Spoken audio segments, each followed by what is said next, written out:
अस्सलामुअलैकुम, मैं हूं मुबश्शिर हाशमी। शाहज़ेब खानज़ादा की गैर मौजूदगी में इस शो की मेज़बानी मैं कर रहा हूं। नाज़रीन, मुल्क में 3 महीने बाद इलेक्शन होने वाले हैं और अभी से ही सियासी दर्जा हरारत में इजाफा होता जा रहा है। मुल्क की 3 बड़ी सियासी जमातों में से एक नून लीग अपने मुस्तकबिल की हिकमत अमली बनाने में मसरूफ़ है और 30 दिन बाद नवाज शरीफ की वतन वापसी मुतवक्के है, जबकि Peoples Party level playing field की शिकायत कर रही है और PTI इंतखाबात से पहले किसी भी तरह इमरान खान को जेल से बाहर लाने के लिए कोशा है। मगर इस पूरे सियासी मंजरनामे में अचानक नून लीग के अंदर तेजी से सियासी हलचल देखी जा रही है।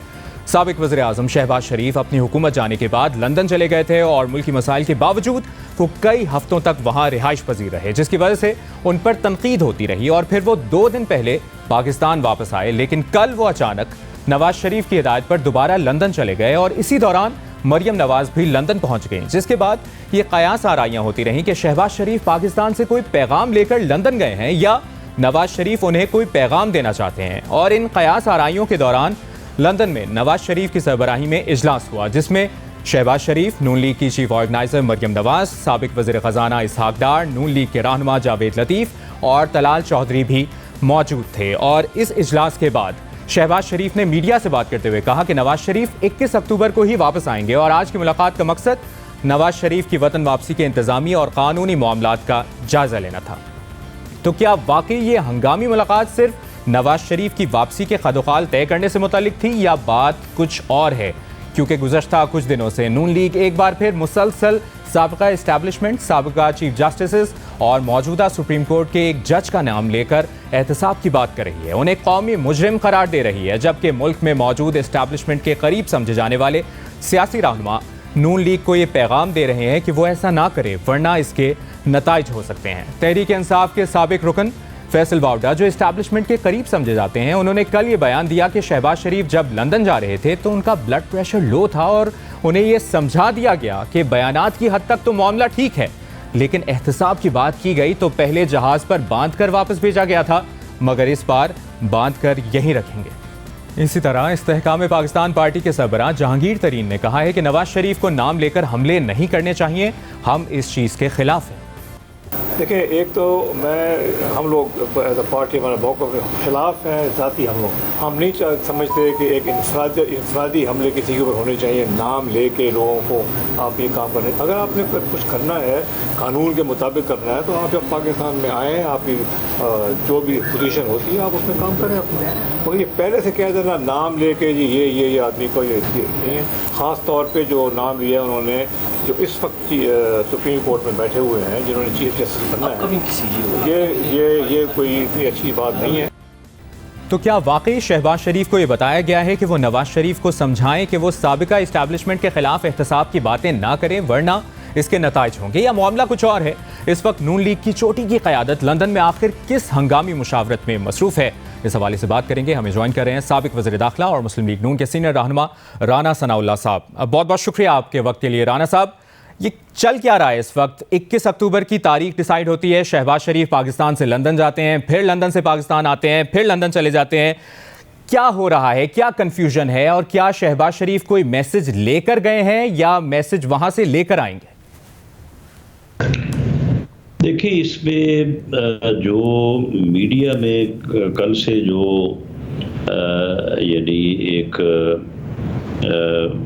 मशीन गोई कह लें या अपना एनालिसिस जो है वो अपने तौर पे हर आदमी जो है वो अपना एक नुक्ता नज़र बयान कर रहा है कि जी ये हो सकता है, वो हो सकता है, इनमें से तो कोई बात भी दुरुस्त नहीं है। और इस बयानिए से मुतल्लक या 21 अक्टूबर को उनकी वापसी से मुतल्लक कोई मामला जो है वो इस तरह से, जिस तरह से जो है वो यानी जो कहा जा रहा है या जिस तरह से जो है वो एक यानी तजस्सुस पैदा किया जा रहा है, ऐसी कोई बात नहीं है। वो 21 अक्टूबर को ही वापस आएंगे इंशाअल्लाह ताला। और जो बयानिया ये को आज की बात तो नहीं है, ये तो 2018 में भी उनकी यही बात थी, 2017 में यही बात थी। और उसके लेकिन राना साहब, वो एक कंफ्यूजन सी नज़र आ रही है ना। आप मीडिया की बात करें, सब कुछ नज़र आ रहा है, एक दिन पाकिस्तान आते हैं, फिर अगले दिन मुशावरत की बात कर दी जाती है, मशवरे के लिए वो गए हैं, तो कंफ्यूजन तो है कहीं ना कहीं। नहीं, लेकिन वो मशवरा जो है वो इस बयानिए से मुतल्लक या 21 तारीख के प्रोग्राम से मुतल्लक नहीं है, लेकिन इसके अलावा और 20 बातें हैं जिनके ऊपर जो है वो मशवरे की ज़रूरत रहती है, और ज़रूरत शायद अगले दिनों में दोबारा भी हो। तो इसमें कोई जाना आना जो है वो कोई ऐसा मामला तो नहीं है कि जाने से जो है वो कोई लाजमी है, क्योंकि राना साहब माजी में हमने देखा है कि कंफ्यूजन रही है, तारीखें बदलती रही हैं, तो इस दफ़ा 21 अक्टूबर की तारीख नहीं बदलेगी? जी नहीं, बिल्कुल 21 अक्टूबर की तारीख जो है वो बिल्कुल नहीं बदलेगी। उसके ऊपर पूरी जो है वो तैयारी है, लीगल टीम अपनी जो है वो तैयारी कर रही है, बाकी पार्टी ने अपना रिसेप्शन जो है वो उसका प्रोग्राम बनाया हुआ है।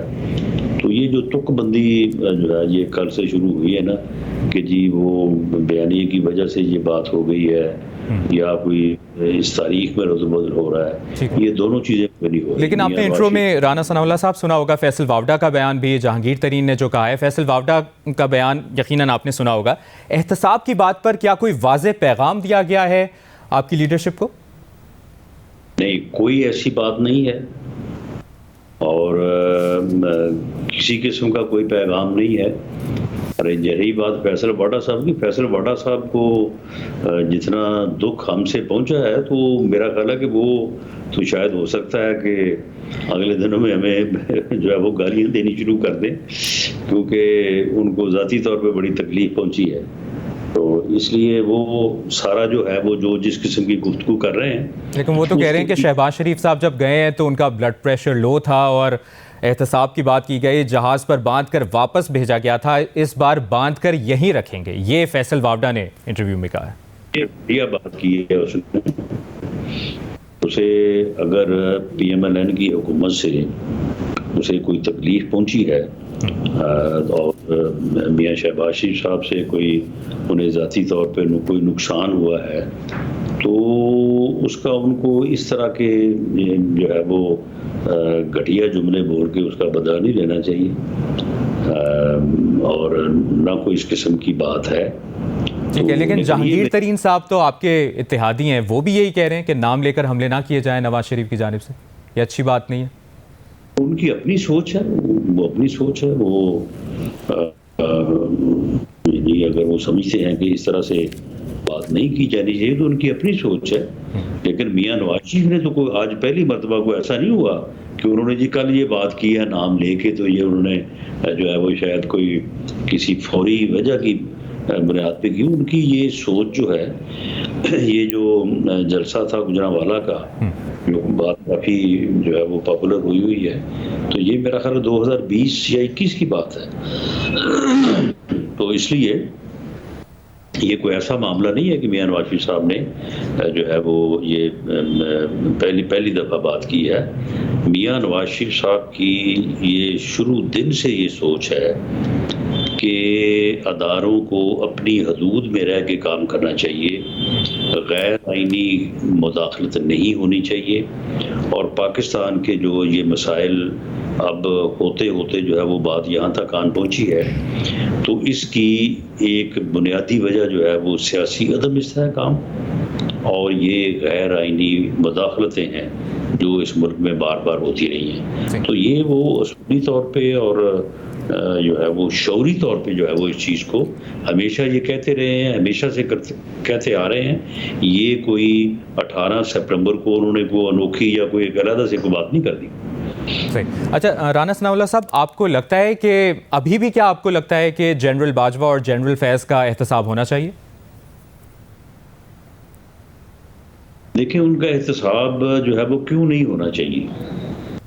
मामला ये है कि एहतसाब से मुराद को ये तो हम नहीं कह रहे कि कोई अदालत बनाएं और उसमें मुनसब बन के हम बैठ जाएं और फिर हम फैसला करें। जो पाकिस्तान का जुडिशल सिस्टम है उसके तहत जो है वो इंसाफ के कटहरे में उन लोगों को लाया जाना चाहिए जिन्होंने मुल्क का जो है वो नुकसान किया है, जिन्होंने बार बार जो है वो।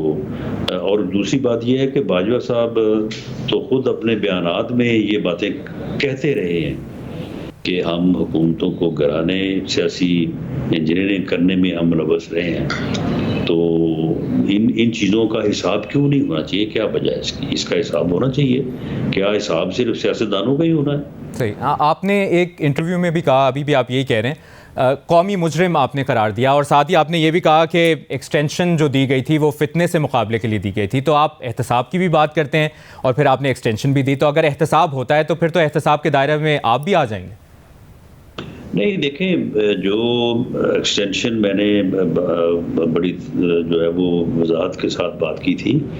देखें, हमने एक्सटेंशन में वोट नहीं दिया। ये बात बुनियादी तौर पे गलत है कि हमने एक्सटेंशन में वोट दिया है। एक्सटेंशन जो है वो हुई है अगस्त में, 22 अगस्त को, जब ये वज़ीर आज़म ने जाना था अमेरिका, तो उन्होंने उस वक्त जो है वो एक्सटेंशन दी थी इनको। लेकिन जो नोटिफिकेशन किया वो वज़ीर आज़म ने अपने ऑफिस से नोटिफिकेशन जारी कर दिया। जब ये मामला नवंबर में पहुंचा, जब एक्सटेंशन दी गई, गवर्नमेंट ने एक्सटेंशन दी, जब वज़ीर आज़म ने फैसला किया, उसके ऊपर किसी सियासी जमात ने इतराज़ नहीं किया। लेकिन जब कानून साजी हुई थी उस वक्त तो आपने हिमायत की थी इसकी। तो भाई, कानून साजी जो है वो कानून साजी को एक्सटेंशन देने की तो नहीं हुई थी। कानून साजी ये हुई थी कि वज़ीर आज़म को ये इख्तियार में हासिल हुआ, जो कि पहले भी हासिल था। वो तो जब नवंबर में बात आई, यानी एक्सटेंशन होती है अगस्त में, नवंबर में जाके पता चलता है कि जनाब ये वज़ीर आज़म साहब ने ये समरी भेजनी थी सदर को, तो उन्होंने तो वो समरी जो है वो भेजी नहीं, और खुद ही उन्होंने जो है वो नोटिफिकेशन कर दिया है, और ये गलत है, गैर कानूनी है। फिर उसके बाद वज़ीर आज़म ने समरी भेजी सदर को। लेकिन राना साहब मसला तो फिर जनरल बाजवा का था ना, जिनको आप कौमी मुजरिम कह रहे हैं। आप उनकी बात सुन लें कि फिर उन्होंने सदर को समरी भेज दी और सदर ने जो है वो नोटिफिकेशन कर दिया। फिर बाद में पता चला कि ये दोनों वज़ीर आज़म और प्रेसिडेंट जो है, इनका हाल देखे कि वो जो है वो उसकी कैबिनेट से अप्रूवल नहीं ली। फिर वो कैबिनेट की अप्रूवल के लिए गई। उस मीन टाइम जो है वो हाई कोर्ट में पिटीशन, सुप्रीम कोर्ट में पिटीशन हो गई। तो सुप्रीम कोर्ट ने कहा जी इसके मतलब कानून नहीं है, तो फिर कानून बनाया गया। सही। चलें राना साहब, एक्सटेंशन के हवाले से एक दफ़ा आप ही का बयान सुन भी लेते हैं, आप भी सुन लें, फिर इस पे बात करते हैं। हमने वज़ीर जनरल बाजवा वही आर्मी चीफ है जिनको आपकी पार्टी ने एक्सटेंशन के ऊपर साइन किए और बाकायदा एहतमाम किया उनको 3 साल मजीद देने का। देखिए, बाज़ फैसले जो हैं वो उस वक्त के तकाज़ों के मुताबिक जो है वो स्ट्रेटजी का हिस्सा होते हैं। शायद ये फैसला जो हमने किया, तो उस फैसले के बाद में जो असरात मुरतब हुए, तो उनमें हमें अपने हदफ को हासिल करने या वो फितना और वो फसाद जो इस मुल्क पे मुसल्लत था और वो जिस ग्रेविटी के साथ मुसल्लत था, उसको कम करने या उसको फेस करने में हमें मदद मिली। तो इसलिए इस सूरत हाल में बाज़ चीज़ें जो हैं वो नज़र और तरह से आ रही होती हैं, लेकिन उनके इम्प्लाइड जो असरात होते हैं वो कुछ और तरह से होते हैं। राना साहब, आप तो कह रहे हैं कि तौसी देना हिकमत अमली का हिस्सा था। देखिए, मैंने कैटेगोरिकली कहा है कि वो जो वोट है वो तौसी का वोट नहीं था। वो तौसी का इख्तियार प्राइम मिनिस्टर ऑफिस में देने का वोट था। प्राइम मिनिस्टर को इख्तियार दिया गया कि वो तौसी दे सकते हैं। हमने उस लेजिस्लेशन को, जिस लेजिस्लेशन को गवर्नमेंट करने जा रही थी, हमने उसको रोका नहीं है। लेकिन ये कहना कि जी हमने एक्सटेंशन दी है या एक्सटेंशन पे साइन किए हैं, ये बात गलत है। ये बात फैक्चुअली गलत है। वो लॉ बना है, वज़ीर आज़म का इख्तियार है, वज़ीर आज़म एक्सटेंशन दे ना दे उसकी स्वाबदीद है। सही। तो उस वक्त का तकाजा ये था जो आपने इंटरव्यू में कहा है, इस वक्त का तकाजा क्या है फिर आपकी सोच, मुस्लिम लीग नून की सोच? जिन किरदारों ने, उसमें सिर्फ बाजवा साहब या फैज़ हमीद साहब ही नहीं है, उसमें और लोग भी हैं। उसमें जुडिशल इस्टेब्लिशमेंट में भी है, वो बाबा रहमते और बाबा लानते भी है, उसका शायद इनसे भी ज़्यादा रोल है।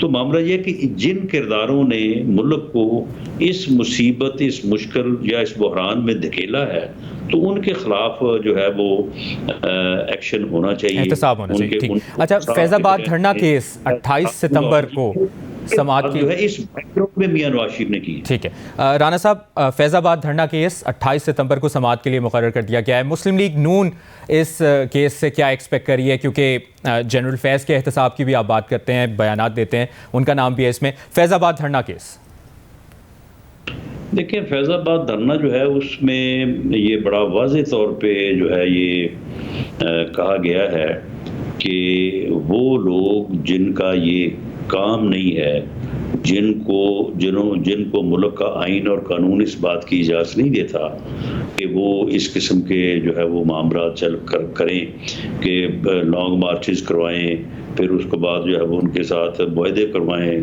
फिर किसी को गिराएं, किसी को बनाएं, तो उनका ये उस फैसले में उन्होंने बड़ा वाज़ेह तौर पे कहा है कि ऐसे लोगों के ख़िलाफ़ जो है वो कार्रवाई होनी चाहिए।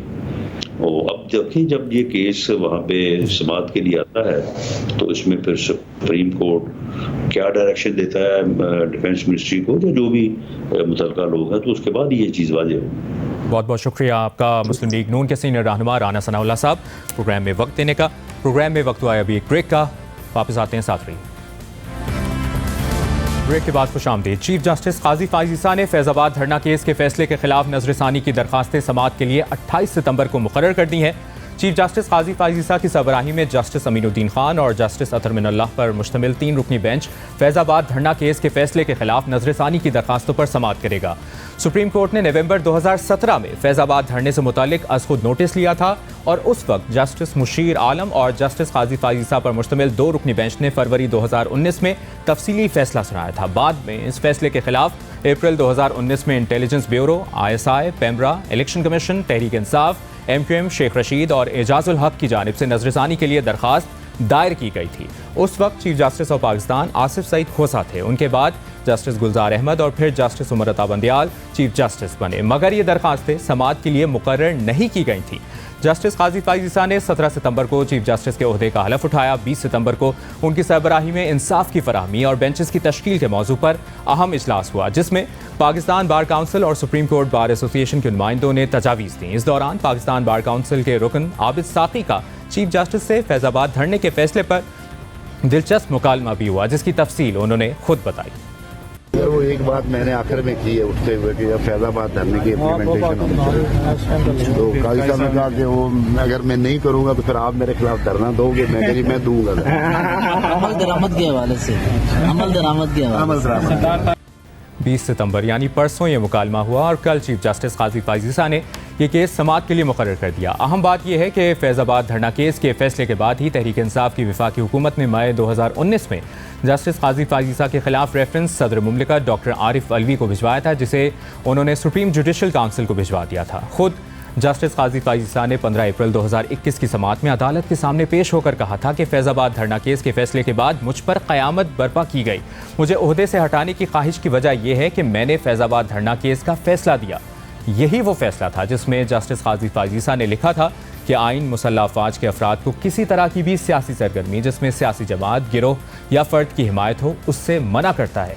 हुकूमत पाकिस्तान को वजारत दिफा और तीनों मुसल्लह अफवाज के सरबराहान के जरिए हिदायत की गई कि वो हलफ की खिलाफ वर्जी करने वाले एहलकारों के खिलाफ कार्रवाई का आगाज़ करें, लेकिन इस फैसले के बाद उस वक्त की इस्टेब्लिशमेंट ने एहलकारों के खिलाफ तो कोई कार्रवाई नहीं की, लेकिन ये तासुर ज़रूर पैदा हो गया कि उस वक्त की इस्टेब्लिशमेंट जस्टिस काजी फाइज ईसा के खिलाफ हो गई थी और इसी के नतीजे में उनके खिलाफ रेफरेंस आ गया था। अब अचानक 4 साल बाद ये केस समाअत के लिए मुकर्रर हो गया है और पसे पर्दा क्या हक़ाइक़ हैं, बात करेंगे नुमाइंदा जियो न्यूज़ मरियम नवाज़ और सीनियर सहाफ़ी हसनात मलिक साहब ने हमें ज्वाइन किया। सबसे पहले हसनात मलिक साहब, आपसे आगाज़ करेंगे डिस्कशन का। आबिद साकी का बयान भी हमने देखा, आपको क्या लगता है बार के अचानक कहने पर यह केस समाअत के लिए मुकर्रर किया गया है, इम्पैक्ट क्या पड़ेगा ओवरऑल?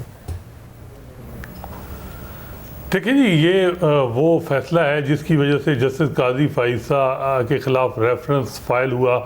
यही बार में जो है वो बार का मौक़िफ़ था और यही मौक़िफ़ जस्टिस काजी फाइज ईसा का था। और हमने देखा कि मई 2019 से लेके यानी जब तक वो चीफ जस्टिस नहीं बने किसी कॉन्स्टिट्यूशन मैटर उनके सामने नहीं लगाया। तो ये इसकी सिंबॉलिक हर लिहाज से इम्पोर्टेंस है उस वक्त के अटॉर्नी जनरल ऑफिस में जो लॉ अफसर काम जो इस केस को कर रहे थे, उन्होंने जो सजेशन दी थी, उन्होंने मना किया था कि रिव्यू फाइल ना किए जाए। ये इसमें जो है जनरल ऑब्जर्वेशन है, किसी के खिलाफ लायबिलिटी का तयन नहीं की गई और बेहतर है कि इसके खिलाफ रिव्यू फाइल ना किया जाए। लेकिन उस वक्त गुस्सा था, रिव्यू फाइल करवाए गए, बाकायदा एक कोऑर्डिनेटेड एफर्ट थी और फिर जो है वो हमने देखा कि जो कुछ हुआ तो अब यह है कि रिव्यू फाइल देखना होगा कि क्या जिनकी तरफ से रिव्यू फाइल हुई है अब उनका क्या मौक़िफ़ है, क्या वो रिव्यू वापस लेते हैं या वो कहेंगे कि रिव्यू हमने कंटेस्ट करना है। अब ये भी है कि अटॉर्नी जनरल ये भी कह सकते हैं कि रिव्यू का स्कोप जो है उसके हवाले से कानून तो कलअदम हो गया, लेकिन उस पर रिव्यू फाइल है, उस रिव्यू का फैसले तक वेट किया जाए। और फिर ये भी कहा जा सकता है supreme court practice and future act का मैटर भी पेंडिंग है तो वेट किया जाए। ज़्यादा चांसेस जो हैं वो रिव्यू के फैसले से ज़्यादा ये है कि अगर जस्टिस कादी फैसला अमल दरामद का मामला उठा लेते हैं और पूछते हैं कि जी ये जो 4 साल 4.5 साल में ये फैसला है इस पर अमल दरामद क्या हुआ, वहाँ जो है वो दिलचस्प सूरत हाल होगी, क्योंकि वो जो ऑब्जर्वेशन है वो फ्यूचर के लिए भी हैं।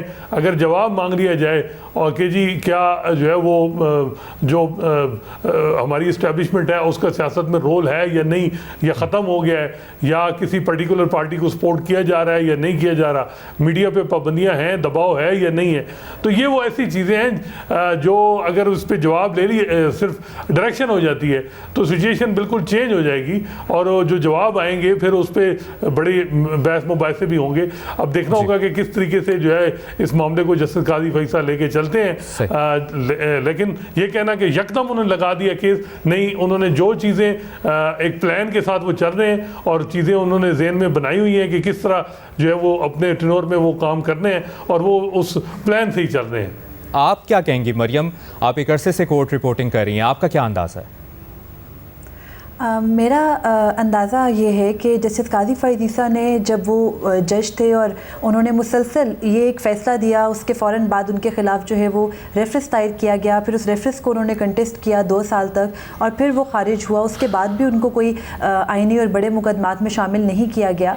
तो मुझे ये लगता है कि जस्टिस कादी फ़ाइज़ ईसा का चीफ़ जस्टिस बनने के फ़ौरन बाद दूसरे हफ्ते में ही इस अहम केस को मुकर्रर करने का मकसद जो है वो एक ये भी हो सकता है कि वो कुछ मुक़्तदर हल्कों को एक जो है ना अपना पॉइंट ऑफ व्यू या एक ये पैगाम देना चाहते हैं कि अगर इन केस ये रिव्यू बरकरार रिव्यू जो है वो खारिज किया जाता है और जो ओरिजिनल सुप्रीम कोर्ट का ऑर्डर है उसको जो है वो अपहेल्ड किया जाता है, तो उसके बाद यही पैगाम जाता है कि तमाम जो मुतल्लिका इदारे हैं या मुल्क में जो काम करने वाले अहम इदारे हैं वो अपनी अपनी आइनी हदूद में रहें। ये पैगाम सुप्रीम कोर्ट की तरफ से वाज़ेह तौर पर जो है वो जारी किया जा सकता है। दूसरी जो चीज़ इसके अंदर ये है कि अगर चीफ जस्टिस कादी फ़ाइज़ ईसा इस मौके के ऊपर इस रिव्यू को अगर विड्रॉ नहीं करती, वफाकी हुकूमत अटॉर्नी जनरल ऑफिस इसको कंटेस्ट करता है और वो अपने इस रिव्यू की दरख्वास्तों को वो मंजूर करते हैं, तो उसके बाद जो उनका ओरिजिनल स्टांस है जो कि हमेशा से जस्टिस कादी फ़ाइज़ ईसा का ये रहा कि तमाम इदारे अपने अपने हदूद में रहें, तो ये भी एक उनकी तरफ से जो आइंदा उन्होंने 1 साल तक इस ओहदे पे जो है वो रहना है और उन्होंने बहुत अहम मामलात होने, इस दौरान इलेक्शन होने, तो वो उनकी एक पॉलिसी जो है वो सेटल इस एक फ़ैसले से हो सकती है। अब देखना ये होगा कि ये केस मुकर्रर होता है, इसमें जो जितने भी रिव्यू के लिए दरख्वास्तें आई हैं वो उनको विड्रॉ करते हैं जो दरख्वास्त गुजार है, या फिर उसको कंटेस्ट करते हैं। तो कंटेस्ट करने की सूरत में जो अदालत की जानिब से फ़ैसला लिया जाएगा वो बहुत अहम होगा। वो अगले एक साल 1 माह जो कि चीफ जस्टिस कादी फ़ाइज़ ईसा का टाइम पीरियड है इस ओहदे के ऊपर, चीफ जस्टिस पाकिस्तान के ओहदे के ऊपर, उसमें उनका जो लाएअमल होगा उसको काफ़ी हद तक वाज़े कर देगा। अभी तक जो है वो चीफ जस्टिस कादी फ़ाइज़ ईसा ने अपने 1 हफ़्ते के अंदर जितने भी स्टेप्स लिए हैं वो सारे स्टेप्स जो है वो इस तरह के थे कि जो पिछले एक अरसे से एक्सपेक्ट किया जा रहा था कि जब वो चीफ जस्टिस की कुर्सी पे आएंगे तो वो इस तरह के इक़दाम। हसनात साहब, आपका क्या तज़किया है, नज़र सानी तक क्या ये केस महदूद रहेगा या बात अमल दरामद तक भी जा सकती है? मेरा ख्याल है कि अमल दरामद तो की तरफ जाएगा मामला, ये सिर्फ नज़रसानी तक इसकी सिर्फ इसको डिसाइड करना था तो फिर तो ये बाद में भी हो सकता था। ये मामला कुछ और जाएंगे और ये बिल्कुल इसमें कोई मैसेज जाएगा हर तरफ, लेकिन देखना होगा कि क्या मौजूदा इस वक्त जो इदारे हैं उनका क्या पॉइंट ऑफ व्यू है। क्या वो रिव्यू इस हवाले से जो है वो इसको विड्रा कर लेते हैं और वो बाकी जो डायरेक्शन थी जजमेंट की और वो उनकी तरफ से उनको वेलकम किया जाता है, तो ये भी हो सकता है। लेकिन ग्राउंड रियलिटीज़ देखी जाएंगी। ग्राउंड रियलिटीज़ क्या हैं? अगर जजमेंट पढ़ें तो उसमें ऐसी चीज़ें हैं जो फ्यूचर के लिए थी कि फ्यूचर में ये चीज़ें ना हों, लेकिन वो माजी में रही हैं, 6 साल में रही हैं उस तरह।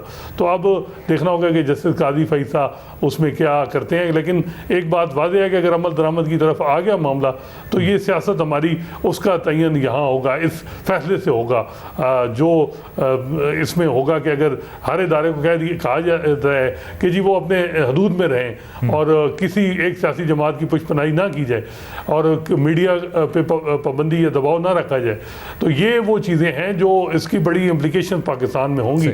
अब देखना होगा कि किस हद तक जो है वो जस्टिस काजी फैसा अपने फैसले पे अमल दरामद करवा सकते हैं, या वो TLP यानी माजी में जो जिस तरीके से वो धरना हुआ था और वो जो किरदार थे उस तक महदूद रहते हैं, या वो अभी आगे फ्यूचर के लिए या जो अभी रिसेंट पास में होता रहा उस तक भी जाते हैं। ये अब देखना होगा, असल सस्पेंस ये है। अच्छा मरियम, हम PTI की भी बात कर लेते हैं। तो क्या हुकूमत से निकलने के बाद PTI जस्टिस काजी फैसा के खिलाफ रेफरेंस से पीछे हट गई थी, हमें याद है, क्या वो इस केस से भी पीछे हटेगी?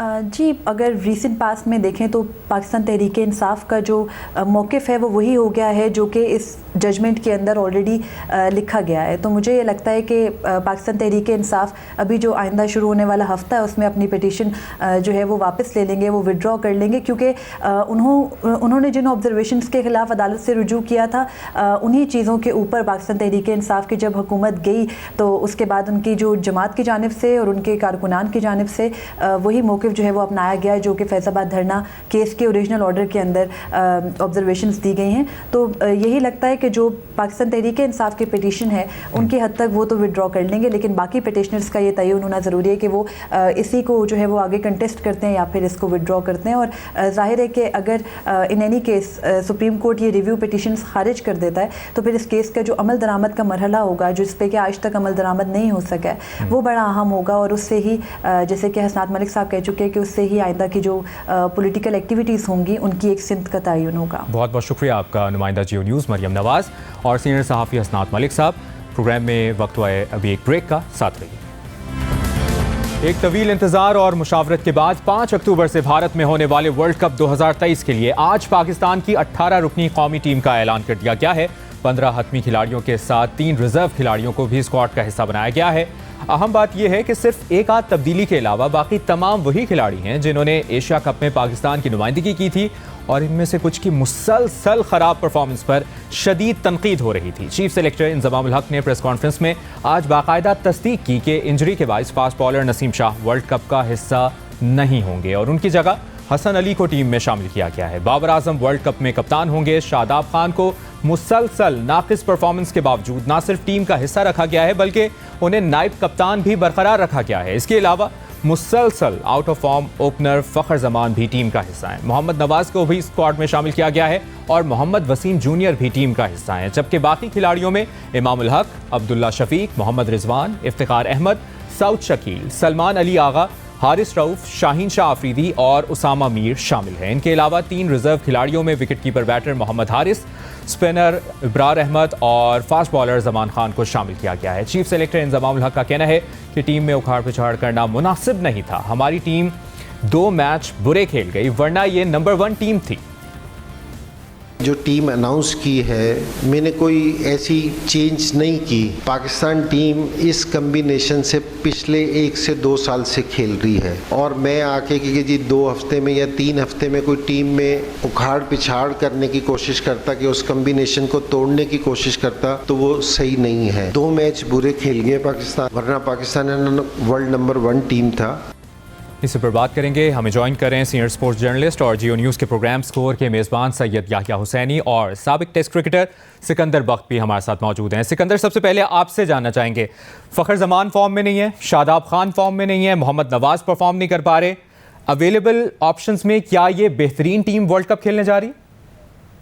देखो, मैं बहुत पहले ये बात कह दी थी, बल्कि याया के ही प्रोग्राम में कही थी, या जो हमारे शो होते हैं उसमें कही थी कि इस वक्त लड़कों को तब्दील करना ज्यादती की बात होगी। जो लड़के खेलते हुए आ रहे हैं उनमें से अचानक आप चेंज करके वर्ल्ड कप में 3-4 नए लड़के डाल दें, वो सही बात नहीं होती। हाँ, जो इंजर्ड लड़के हैं उनको जरूर चेंज किया जाए, चाहे फखर हो, चाहे आउट ऑफ फॉर्म जो भी है। शादाब आउट ऑफ फॉर्म है, मिडिल ऑर्डर हमारी नहीं चली है, इफ्तिखार हमें अच्छा मिल गया, मगर दूसरे सलमान अली आगा ने कुछ नहीं किया। तो इन लड़कों को हम एकदम से निकाल नहीं सकते, इनको चलते रहने दें। पिछले कई दिनों से ये लोग ही खेलते हुए आ रहे हैं, तो अब वर्ल्ड कप आने के वक्त नहीं चेंज करना चाहिए, बिल्कुल सही किया। और अब जो इंजरीज का मसला है वो तो हम एक वक्त पे तो कह रहे थे कि पाकिस्तान दुनिया के सबसे बेहतरीन पेस अटैक है, और अब हम स्ट्रगल कर रहे हैं, ढूंढ रहे हैं कि किसको हम कहाँ रहे हैं। हाँ, मुझे एतराज है कि मोहम्मद हारिस को नहीं रिजर्व में रखना चाहिए था, वहां पे एक सीनियर खिलाड़ी सरफराज को रखना चाहिए था। उसकी बेसिक वजह है कि सरफराज को आप 3 साल से लेके घूम रहे थे कि जनाब कंकशन रूल है, किसी को लग गई गेंद तो वो एक सीनियर खिलाड़ी चाहिए। अब जब वर्ल्ड कप आ गया तो आपको सीनियर खिलाड़ी नजर नहीं आ रहा, जो सबसे मतलब है कि मोहम्मद हारिस अच्छे प्लेयर होंगे मगर वो 50 ओवर के गेम के प्लेयर नहीं है, तो उनकी जगह मेरे हिसाब से रिजर्व में सरफराज को होना चाहिए था। इतने दिनों से आप उसी की बात कर रहे थे, उसको लेके चल रहे थे, तो वर्ल्ड कप में आपने उसको नहीं रखा, दैट्स इज अनफेयर। मैं समझता हूँ ये ज्यादती की बात है। इब्रार के लिए भी मैंने कहा था, आपने उनको रिजर्व में रखा, जमान के लिए भी कहा था। ये बात समझ में नहीं आई कि जमान को आपने जाते ही खिला दिया, और वसीम जो उनके साथ ट्रेवल कर रहा था उसको नहीं खिलाया, और अब वसीम को रख लिया, जमान को निकाल दिया। तो मुझे सेलेक्टर्स की जो ना ये बात समझ में नहीं आई।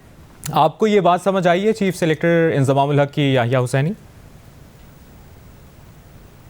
मुबाशिर हाशमी साहब, बात दरअसल ये है कि इंजमामुल हक साहब एक और वर्ल्ड कप जो है वो प्लेट में रखकर देने जा रहे हैं। पिछले 20 सालों में पाकिस्तान ने जो वर्ल्ड कप क्रिकेट टूर्नामेंट में शिरकत की है, 2003 में इंजमामुल हक बहैसियत प्लेयर खेले थे और 20 रन भी नहीं बना सके थे एज ए बैट्समैन। पाकिस्तान ने वर्ल्ड कप की आखिरी 4 टीमों में जगह हासिल नहीं की थी। 2007 में वो टीम के कप्तान थे।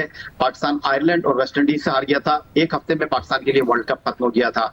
2019 में ये चीफ सेलेक्टर थे और इन्होंने टीम मुंतखब की थी। वो टीम सिलेक्शन जो इनकी हुई थी वो टीम सेमीफाइनल में भी नहीं पहुंची थी। ये बात मेरे समझ से बाहर है कि हर 4 साल बाद होने वाले वर्ल्ड कप के लिए आपको मौका मिला है। आपने पाकिस्तान क्रिकेट बोर्ड की सिलेक्शन कमेटी के चेयरमैन की हैसियत से चार्ज लिया है, तो आपको बेस्ट अवेलेबल जो प्लेयर थे उनको मुंतखब करना चाहिए था। एक बड़ी जंग लड़ने जा रही है टीम पाकिस्तान।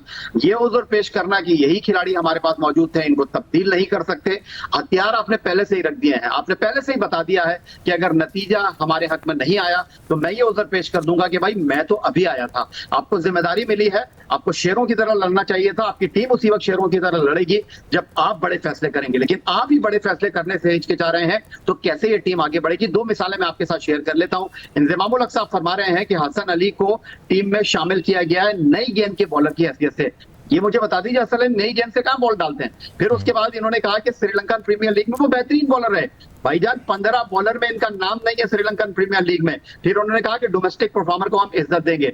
सरफराज अहमद 3 इनिंग में 250-100 किया है, वो बाहर बैठे हुए हैं। इमाद वसीम की कैरेबियन लीग में परफॉर्मेंस आपके सामने है, उनको आपने मुंतखब नहीं किया। ये सिर्फ दोस्ती यारी पर टीम मुंतखब हुई है, ताल्लुकात पर टीम सेलेक्ट हुई है, और बस इस टीम के लिए हम दुआ कर सकते हैं। तो सिकू भाई, आपको क्या लग रहा है? वसीम जूनियर को 15 में डाल दिया गया, जमान खान को रिजर्व में रख दिया गया, एक तो ये, और जो याहिया भी बात कर रहे हैं, नसीम शाह की कमी पूरी कर सकेंगे हसन अली अगर तजर्बे की बुनियाद पर उनको रखा गया?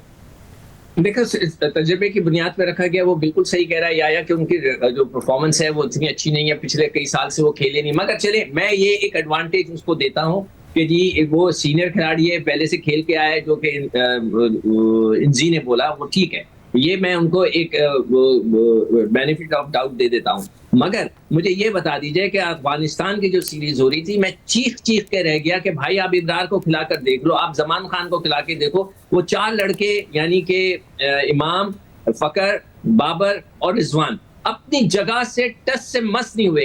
भाई अगर आप अभी इंडिया की सूरत हाल देख लें, रोहित शर्मा जो है वो रेस्ट ले रहे हैं, विराट कोहली अगेंस्ट ऑस्ट्रेलिया जो भी सीरीज होने वाली है उसके खिलाफ वो रेस्ट ले रहे हैं, आपका पांड्या रेस्ट ले रहा है, वो जो उनका यादेव है वो रेस्ट ले रहा है, जो लेफ्ट आर्म स्पिनर है, चाइनामैन गेंद करता है। ऑस्ट्रेलिया के साथ सीरीज हो रही है, ये 4 लड़के रेस्ट ले रहे हैं इंडिया के। हमारे वालों ने अफगानिस्तान के खिलाफ रेस्ट लेने की कोशिश ही नहीं की। इतनी दफा कहा कि भाई बाबर साहब आप बैठ जाओ, आपको कोई कुछ नहीं कहेगा, आप सबसे बड़े प्लेयर हो दुनिया के। नहीं, मजाल है कि वो अपनी जगह छोड़े। वहां रोहित शर्मा ने छोड़ दी, कोहली ने छोड़ दी। भाई आप जब तक आपने एक्सपेरिमेंट नहीं करेंगे, इसलिए मैं कह रहा हूं कि जब आपने कुछ नहीं किया, कोई लड़का ट्राई नहीं किया, आपने कोशिश भी नहीं की, तो फिर आप यही खिलाएं, इन्हीं को खिलाएं। जब ये फेल हो जाएंगे तो जिस तरह सिक्कू भाई बात करें, यकीनन ये बड़ी डिफेंसिव अप्रोच है जो कि टीम मैनेजमेंट की तरफ से भी अपनाई गई है। शादाब खान की पर्टिकुलरली अगर बात की जाए, वो परफॉर्म नहीं कर पा रहे, फिर भी उनको नायब कप्तान के तौर पर लेके जा रहे हैं, और कहा है मैनेजमेंट की जानिब से कि अगर ये परफॉर्म नहीं करते तो शादाब को ड्रॉप किया जा सकता है। तो इतना रिस्क क्यों लेने की जरूरत है, और शादाब की परफॉर्मेंस सबके सामने है। मुबश्शिर हाशमी साहब, रिस्क तो आप वहां पर लेते हैं जहां पर आपके पल्लू में कुछ होता है। यहाँ पर तो पल्लू में कुछ है ही नहीं, सिवाय ताल्लुकात के, सिवाय दोस्ती यारी के, और सिवाय एक दूसरे को नवाजने के। बात दरअसल ये है कि आपकी टीम के जो सिप्पे सलार के नाइब हैं, उनकी तो टीम में जगह ही नहीं बनती। वो किस बुनियाद पर इस टीम का पार्ट है? शादाब खान, उनसे अगर एशिया कप में वहां पर बॉल नहीं हुआ, जहां पर भारत के स्पिनर आउट कर रहे हैं, जहां पर श्रीलंकन स्पिनर आउट कर रहे हैं, जहां नेपाल के बॉलर आउट कर रहे हैं, जहां बांग्लादेश के बॉलर आउट कर रहे हैं, वहां पर वो बॉल जमीन पे गिरा नहीं पा रहे थे, फुल टॉस गेंदें कर रहे थे। तो या तो इनके पास कोई लॉजिक होनी चाहिए कि शादाब खान कौन सा जादू का चिराग रगड़ेंगे कि वहां पर वो परफॉर्म कर देंगे। फिर उसके बाद चले ठीक है, एक्स फैक्टर है, फखर जमान में मानता हूं, लेकिन आपकी जो अप्रोच है वो समझ से बाहर है। और आप वर्ल्ड कप खेलने के लिए जा रहे हैं, इस 15 रुकनी टीम में एक खिलाड़ी नहीं है जिसको भारत में वनडे क्रिकेट खेलने का तजुर्बा हो, जिसको भारत में T20 क्रिकेट खेलने का तजुर्बा हो। भारत का एक अलग अपना प्रेशर है। कप्तान बाबर आजम कहते हैं कि श्रीलंका का मौसम, बहुत ज्यादा सफर, एशिया कप में हम फटीक हो गए थे, 15 दिन में आप फटीक हो गए। तो आप मुझे ये बताइए कि 45 दिन के टूर्नामेंट में आपके पास क्या गेम प्लान है? इंजमामुल हक साहब कह रहे हैं कि मैं तो अभी आया था। तो जिस तरह आप सिकंदर बख्श साहब फरमा रहे हैं कि अफगानिस्तान की सीरीज में हसन अली को आप ट्राई कर लेते, वेयर इज फहीम अशरफ? आपने एक मैच में उनको टीम में डाला और अब फहीम अशरफ जो है वो दूध में से मक्खी की तरह निकालकर आपने बाहर रख दिया। क्या इंजमामुल हक ने ये पूछा कि अगर फहीम अशरफ के बाद उसामा मीर, जिनको आपने स्पिनर की हैसियत से टीम में रखा है, शादाब खान परफॉर्म नहीं कर रहे, क्या आप उनको मौका देंगे? नहीं, इसीलिए कि इंजमामुल हक को टीम में रखना है। इंजमामुल हक साहब के जो फर्जंद हैं वो अब कायदे-ए-आज़म ट्रॉफी में सिलेक्ट हो गए, वो 70वें नंबर पर मौजूद थे डोमेस्टिक क्रिकेट में, वो कायदे-ए-आज़म ट्रॉफी में सिलेक्ट हो गए। तो इस तरह पाकिस्तान क्रिकेट नहीं चलेगी। तो सिक्कू भाई, जो याहिया एक तो जो बात करें, और साथ ही ओपनिंग का बड़ा मसला है, ओपनिंग पेयर नहीं चल पा रहा पिछले काफी अरसे से। फखर जमान की परफॉर्मेंस बहुत नाकिस है, ना वो एशिया कप में चल पाए, ना पहले उनकी परफॉर्मेंस कुछ बेहतर रही है। तो क्या वो वर्ल्ड कप में परफॉर्म कर लेंगे? या देखिए, आपकी मजबूरी हो गए। अब आपके पास अब्दुल्ला शफीक है, आप उसको जरूर ट्राई करें। मैं वही बात फिर कहूंगा कि भाई इंजमाम साहब कहते हैं कि मैं तो अभी आया हूं, मगर वो क्रिकेटर तो हैं, 25 लाख 20 लाख रुपए वो तनख्वाह ले रहे हैं। उन्होंने डिमांड की हुई है कि भाई आप इतने बड़े खिलाड़ी हैं, इतनी बड़ी तनख्वाह ले रहे हैं, तो आप बोले क्रिकेट बोर्ड को कि ये लड़के गलत कर रहे हैं। जब ये मैचेस हो रहे थे एशिया कप के, तो आप उसको फखर को ड्रॉप करके किसी हल्के मैच में अब्दुल्ला शफीक को खिलाते, आप अफगानिस्तान को खिलाते, तो आपको पता तो चल जाता कि कोई एक ओपनर और भी बैठा हुआ है नीचे। आपने खिलाया नहीं, ना साउथ शकील को खिलाया, कह के थक गए कि भाई वो स्पिनर को बहुत अच्छा खेलता है, उसको खिला के देख लो, नहीं खिलाया। अब क्या करेंगे आप? अब आप क्या करेंगे? अब यही करेंगे, क्या आप न्यूजीलैंड का जो एक मैच मिलने वाला है हमें, वार्म अप मैच, क्या आप उसमें नए लड़के इनको ट्राई करेंगे? कभी भी नहीं करेंगे आप। अब फिर उन्हीं के साथ जाएंगे। देखिए, ये वर्ल्ड कप इन लोगों के लिए फाइनल है। अगर ये इस दफा ये फिर फेल हो जाते हैं, मैं हमेशा कहता हूँ क्लासरूम में तो ये नंबर 1 है, बोर्ड के एग्जाम में ये फेल हो जाते हैं। ये 4 दफा तो मैट्रिक, मतलब ये कि 2 वर्ल्ड कप 2 एशिया कप में फेल हो चुका है ये बाबर, 2 PSL के वो ट्रॉफियां ये हार चुका है, अंडर 19 के हार चुका है एज अ कैप्टन। ये इसका पास आखिरी मौका है। अगर इसने ये अच्छी परफॉर्मेंस नहीं दी, लड़के ने इसके लड़कों ने इसका साथ नहीं दिया, तो इसके बाद इनकी छुट्टी होनी चाहिए, कई लड़कों की छुट्टी होनी चाहिए, नए बच्चे आने चाहिए जो कि डोमेस्टिक क्रिकेट खेल रहे और वहां परफॉर्मेंस ठीक है। याहिया, एक और बात, जो फाइनल 15 है, एक तो 18 जिसमें 3 रिजर्व खिलाड़ी हैं, फाइनल 15 में रिजवान के अलावा कोई विकेट कीपर साथ नहीं है। तो ये भी एक कंसर्न वाली बात है कि अगर खुदा न खास्ता रिजवान की इंजरी हो जाती है या रिजवान को रेस्ट की जरूरत होती है, फिर क्या होगा? नहीं, आपका ये सवाल बनता नहीं है मुबश्शिर हाशमी साहब। आप बड़ा क्रिकेट को फॉलो करते हैं, आपको अच्छी तरह याद होना चाहिए, नामीबिया के खिलाफ मैच नहीं छोड़ते, नीदरलैंड के खिलाफ मैच नहीं छोड़ते, जिम्बाब्वे के खिलाफ मैच नहीं छोड़ते। तो ये तो वर्ल्ड कप है। कैसे आपने इमेजिन कर लिया कि रिजवान वर्ल्ड कप का मैच छोड़ देंगे? वो तो अस्पताल से जाकर भी मैच खेलने के लिए आ जाते हैं। और जहां तक बात है वर्ल्ड कप में उनके इजाफी विकेट कीपर की हैसियत से, आपने मोहम्मद हारिस को उनकी जगह रखा है। उनसे तो ना फील्डिंग हो रही है ना उनसे बैटिंग हो रही है, तो आप ना ही समझे उनको, लेकिन आप उनको ट्रैवल रिजर्व में लेकर जा रहे हैं। खुदा ना खास्ता अगर मोहम्मद रिजवान खेलने के काबिल नहीं रहते तो एक मैच से दूसरे मैच में कम से कम 3 से 4 दिन का गैप है। ये जो ट्रैवल रिजर्व है वो टीम के साथ सफर करेंगे, प्रैक्टिस करेंगे, लेकिन मैच वाले दिन ड्रेसिंग रूम में नहीं होंगे। खुदा ना खास्ता अगर कोई इंजरी होती है तो आप इन ट्रैवल रिजर्व में से किसी को टेक्निकल कमेटी को बोलकर अपनी टीम में शामिल कर सकते हैं। या हुसैनी, सिकंदर बख्त, आपने हमें वक्त दिया, बहुत बहुत शुक्रिया आपका। लेकिन अब हम उम्मीद करते हैं कि यही टीम जा रही है भारत, और हम उम्मीद करते हैं कि पाकिस्तान ये वर्ल्ड कप भारत में जीत कर वापस पाकिस्तान आएगा। इजाज़त दीजिए, अल्लाह हाफ़िज़।